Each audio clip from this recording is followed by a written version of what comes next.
प्रिय दर्शकों, यदि किसी जातक की जन्म कुंडली में देव गुरु बृहस्पति राहु से पीड़ित है, आप इसे क्या कहते हैं? गुरु चांडाल योग। जातक की कुंडली में गुरु चांडाल योग का निर्माण है, अथवा जातक की कुंडली में गुरु छठे भाव में है, आठवें में है, 12वें में है, किसी भी भाव में बलहीन अवस्था में है।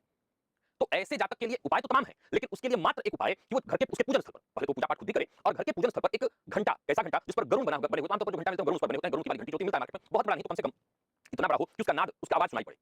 अगर उस घर के पूजन स्थल पर गरुड़ निर्मित घंटे को रखवा दिया जाए, घंटा, और वो जब जब बजेगा तो ये नाद ब्रह्म का सिद्धांत है। गरुड़ घंटी से उत्पन्न होने वाली ध्वनि तरंगे सीधे आकाश तत्व को जागृत करेंगी और राहु द्वारा उत्पन्न किए गए मायावी आवरण को भ्रम, जो आवरण है, भ्रम है, उसको छिन्न भिन्न कर देगी। और जब गुरु कुंडली में पीड़ित होते हैं तो जातक के निर्णय लेने की जो क्षमता होती है वो क्षीण हो जाती है, आप सभी जानते हैं। परंतु प्रतिदिन की पूजा के समय अगर इस घंटी का नाद किया जाए तो वास्तु पुरुष मंडल में उस घर में जो भी दोष है वो दूर होगा और वहां एक सुरक्षा चक्र निर्मित हो जाएगा, जिसका प्रभाव जातक के ऊपर पड़ेगा, उसका गुरु शुभ फल देने लगेगा, उसका गुरु जागृत हो जाएगा। मान लीजिए किसी कुंडली में चंद्रमा पीड़ित है, चंद्रमा से उत्पन्न होने वाले दोष जैसे मधुमेह योग है। अब ऐसे जातक को उसके पूजन स्थल पर उसको भयंकर एकाकीपन, मानसिक अवसाद, दरिद्रता से बचाने के लिए एक उपाय, कैसा उपाय? तो एक आमतौर पर भगवान शिव पर जो जलधारा चलाई जाती है वो मूलतः गर्मी के दिनों के लिए होती है, लेकिन किसी व्यक्ति की कुंडली में केमद्रुम योग बड़ा भयंकर है और बहुत कष्ट पा रहा है, तो उसके घर में दो उपाय है, दोनों उपाय बताता हूं, दोनों में जो आपसे उपाय वो करिएगा। एक तो दक्षिणावर्ती शंख रखवा दिया जाए, ये बड़ा अद्भुत है। अगर आपको मिल जाए, मैं आमतौर पर इसके लिए दो उपाय इसलिए बता रहा हूं क्योंकि दक्षिणावर्ती शंख मिलना ही अपने आप में मुश्किल है। अगर आपको दक्षिणावर्ती शंख मिल जाए तो इससे श्रेष्ठ केमद्रुम योग का कोई उपाय नहीं। ये साक्षात भगवती लक्ष्मी का सहोदर माना गया और ये जिस घर में हो कहना नहीं। अगर घर के पूजन स्थल पर लाल या रेशमी वस्त्र पर स्थापित कर दिया जाए, केमद्रुम का दुष्प्रभाव शांत हो जाएगा। एक तरह से समझें कि दरिद्रता का जो शाप है वो नष्ट हो जाएगा। अब यहाँ पर जैसा मैंने कहा कि शिव जी के लिए मैं कह रहा था, अब ये दोनों में आपके काम आएगा। और परिस्थिति है जब चंद्रमा शनि के साथ होते हैं तो कौन सा योग बनता है? विष योग का निर्माण होता है। ऐसा जातक सदैव भय, नकारात्मक विचारों से ग्रस्त होता है। क्या आप रात भर करवट बदलते रहते हैं, नींद नहीं आती और सुबह उठकर हमेशा थकावट महसूस करते हैं? भय, नकारात्मक विचारों से ग्रस्त होता है। तो विश्व को अमृत में बदलने के लिए घर के पूजन स्थल पर शिवलिंग हो, और कैसे शिवलिंग? तो नर्मदेश्वर शिवलिंग, और नर्मदेश्वर शिवलिंग के ऊपर तांबे की जो जलहरी होती है, यानी जिससे जल की धारा बूंद-बूंद गिरती रहती है, वो लगातार लगा दिया जाए। आमतौर पर ये गर्मी के दिनों में होता है, लेकिन लगातार अगर कर दें तो इससे निरंतर जल बूंदें अगर गिरती रहें तो इससे केमद्रुम भी शांत होगा, विश्व भी शांत होगा। शिव की ऊर्जा चंद्रमा को पूर्ण बल प्रदान करती है। अब मान लीजिए कि जन्म कुंडली में ग्रहण है चंद्रमा को, तब भी यही उपाय काम करेगा। अगर जन्म कुंडली में सूर्य को ग्रहण है, सूर्य राहु केतु इत्यादि से शनि से संबंध बना रहे तो जातक के पिता के साथ संबंध खराब है, राजकीय कार्य में बाधा आ रही है, तो इसके लिए क्या उपाय किया जाए? तो इस समस्या से बाहर निकलने के लिए घर के पूजन स्थल पर तांबे के यंत्र में सूर्य यंत्र, जो मार्केट में बहुत आसानी से मिलता है, ये बहुत आसानी से मिलता है, तांबे पर खुदा हुआ, तांबे पर बना हुआ सूर्य यंत्र रखवाया जाए, अथवा आदित्य हृदय स्तोत्र अगर तांबे पर खुदा हुआ मिले तो वो लाकर रख दिया जाए, लाल रंग के कपड़े पर बिछा करके। बहुत फायदा इसका मिलेगा।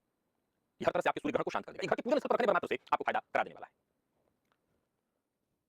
प्रिय दर्शकों, एक और उपाय मैं आपको बताता हूं। अगर आपकी कुंडली में, क्योंकि ये चंद्र ग्रहण वाला, चंद्रमा ही सबसे ज्यादा कष्ट देते हैं, तो चंद्र ग्रहण अगर बहुत कष्ट दे रहा है और चंद्र ग्रहण से बहुत परेशान, तो एक उपाय और भी है।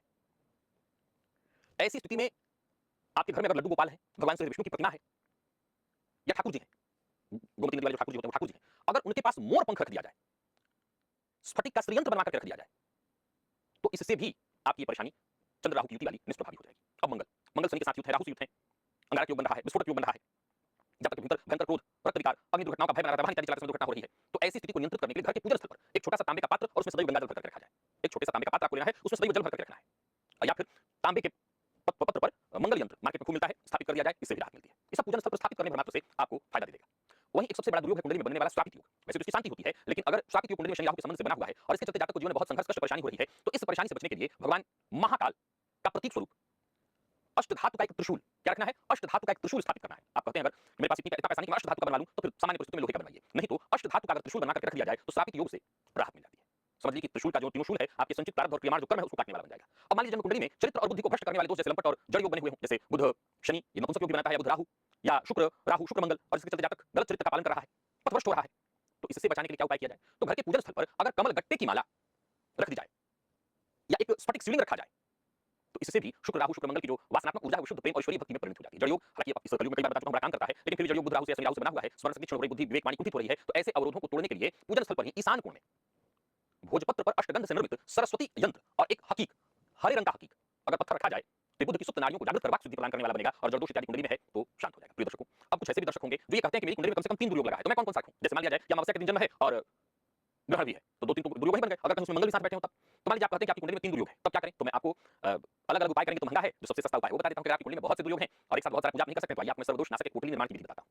कोई शुभ मुहूर्त आए, जैसे रविपुष्य योग हो, गुरुपुष्य योग हो, या कोई और श्रेष्ठ मुहूर्त आपको मिले, तो पीले रेशमी वस्त्र आपको लेने हैं, एक साबुत हल्दी की गांठ नोट कर लिया कागज पर, एक गोमती चक्र, एक कौड़ी, धनप्रदाय कौड़ी, थोड़ा सा श्वेत चंदन, टुकड़ा उसका डालना है, एक भोजपत्र का टुकड़ा डालना है और एक अखंडित मोरपंख, ये सबको बांध कर एक ही पात्र को कपड़े में पीले वाले में, और अपने इष्ट देवता से स्पर्श करा देना, घर में जो पूजन स्थल वहां स्पर्श करा के उसी पूजन स्थल में कहीं गुप्त स्थान पर मात्र रख भर देना है। ये पोटली जो है ब्रह्मांडीय स्पंज की भांति कार्य करेगी और घर में प्रवेश होने वाली जो भी आपके ग्रहों के कारण दुष्प्रभाव हैं, उन क्रूर योगों की जो रश्मियां हैं उसको अपने भीतर समाहित कर लेगी और आपकी सुरक्षा करेगी।